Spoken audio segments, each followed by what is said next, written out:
নামাজ কয়জনা পড়ছে? পুরো পৃথিবীতে আমরা বলি না এত কোটি মুসলমান, ঠিক আছে, আমাদের বাংলাদেশের মধ্যে আমরা বলতেছি যে প্রায় 90% বা 95% মুসলিম আছে, ঠিক আছে। তা আমি তো সবাইকে মুসলিম বলতে পারতেছি না, অনেকগুলো দলিল আছে। আমরা যতজনকে মুসলিম বলতেছি স্বাভাবিকভাবে ততজনকে আমরা সরাসরি মুসলিম বলতে পারতেছি না। এটা বলতে একটু শুনতে একটু খারাপ লাগতেছে আর কি, না? কয়জন এবার নামাজ পড়তেছে না, ঠিক আছে। ইসলাম সম্পর্কে কয়জন জানার চেষ্টা করতেছেন?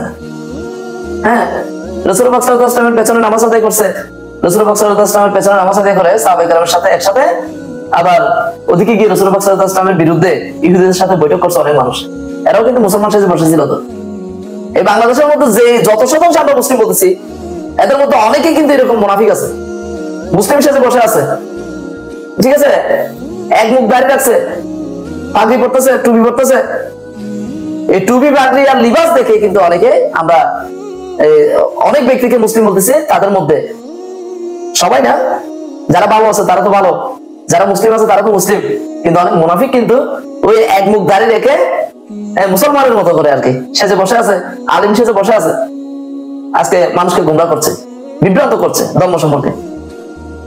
এগুলো কিন্তু রাসূল পাক সাল্লাল্লাহু আলাইহি ওয়াসাল্লাম বলে গেছেন, সাহাবায়ে কেরামকে বলে গেছেন যে আখিরি জামানার মধ্যে এরকম হবে। পুরো পৃথিবীর রন্ধ্রে রন্ধ্রে কিয়ামত পর্যন্ত কিন্তু মুনাফিকদের অবস্থান থাকবে, সেটা বলে গেছেন। এগুলো লম্বা আলোচনা, এতক্ষণ আলোচনা করছি, দুর্বলতা রাখতেছে, সেই জন্য বেশিক্ষণ আলোচনা করছি না। তবে দুঃখ লাগতেছে এই যে সুন্দর সুন্দর ধর্মের কথা বলে বলে এখানে ভিতরে যে কুফরি কতগুলো বিষয় ঢুকিয়ে দিচ্ছে, ঠিক আছে, বিভিন্ন ধরনের শিরক আকীদা ঢুকিয়ে দিচ্ছে, এরকম অনেক বিষয় অনেকেই করছে। এগুলো কিন্তু সাধারণ মানুষ বুঝতে পারতেছে না। সাধারণ মানুষ তাদের তার দ্বারা নাচতেছে অনেকে মানে আলিম সেজে বসে আছে এইভাবে, আর ওদিকে গিয়ে ইমাম হোসেন রাদিয়াল্লাহু তাআলা আনহুর বিপক্ষে কথা বলতেছে, এজিদের পক্ষে কথা বলছে। এজিদকে তারা অনেকেই রহমতুল্লাহ আলাইহি বলতেছে নামের পাশে, যেটা আমাদের কিন্তু এটা খারাপ লাগবে, ঠিক আছে। আবার এদিকে বড় বড় কথা বলতেছে ধর্ম নিয়ে, এত সুন্দর সুন্দর করে বলতেছে, মানুষ পাগল হয়ে যাচ্ছে। কি বলবো, আফসোস যে মানুষ বুঝতেছে না যে এজিদের দোষক, যে এজিদকে রহমতুল্লাহ আলাইহি বলতে পারে সে কখনো মুসলিম নয়। সে মুসলিম সেজে বসে আছে, তার মুখে দাড়ি আছে, তার পরনে পাঞ্জাবি আছে, মাথার মধ্যে একটা ঘোমটা দিয়ে বসে আছে। এটার জন্য আপনি তাকে পাগড়ি পরতেছে, এটার জন্য আপনি তাকে মুসলিম মনে করে বসলেন?